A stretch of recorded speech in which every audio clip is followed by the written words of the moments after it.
was another violent weekend in Chicago where you had dozens shot, one fatally, and kind of continues the trajectory of warm weather, warming up the violent trends in Chicago. Welcome back. It's Bishop on Air, and I chatted with William Kelly, a reporter out of Chicago, earlier this morning, and he broke down for us some of the latest crime statistics from just over the weekend. Well, God bless you, Greg. Yeah, I mean, shootings, fatalities off the charts. Memorial Day weekend, if you recall, 41 shootings, despite the fact that it rained, for almost the entire weekend. It seems to be the only real anti-violence plan that works is pray for rain, apparently. But one case in particular was a 5-year-old girl shot and killed sitting in a car with her mother. And it was blocks away from the United Center, where the DNC will be holding their convention in just 77 days. Greg, what the other part of that story is not only that a 5-year-old girl was shot dead, blocks away from DNC headquarters, but no one's in custody. One day story, no one's in custody, Greg. So chatting with William this morning, getting a kind of a better understanding of what's going on and how to curb this. Is it going to be more prosecution? What's he hearing from people on the streets? Then he talked about some of the migrants' crime that's happening, and he shared this bit on X.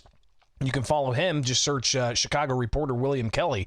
But he says that as well is a situation that's boiling over. Well, people are obviously worried and enraged because not only do you have the homegrown violent criminals, but we have migrants now that are committing crimes.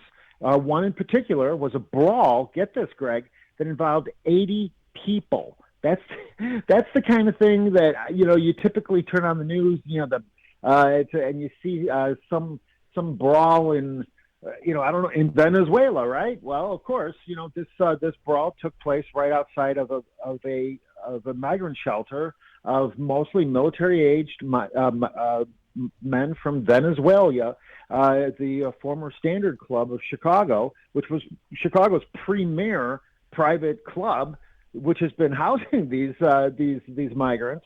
And now, tensions are boiling over. Police, huge police presence at this particular brawl. But as a lifelong Chicagoan, as somebody who knows that the CPD is down, hundreds, if not thousands, of officers going into the summer, going into the DNC. If every police officer in Chicago is trying to break up a brawl at one migrant shelter, that means that the entire population of Chicago is being left unprotected, Greg. Also chatted with William about Mayor Brandon Johnson, and is he starting to see some of his star power wane? And it's something that if you go to X, you'll be able to see that on various channels where people are sharing a recent outdoor concert where Johnson talked about Chicago being the greatest freaking city in the world.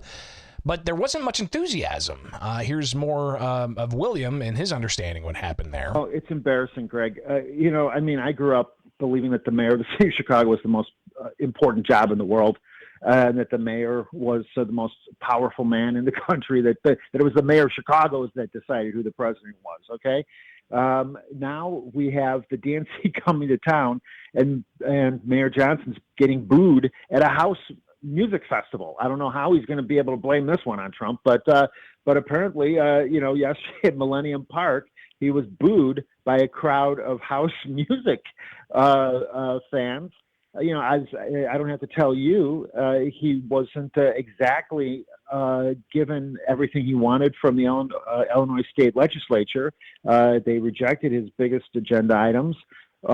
He seems to be thinking that attacking Trump is going to get him, some kind of positive attention. I don't know. He said that Trump was a con artist, a bigot, an embarrassment.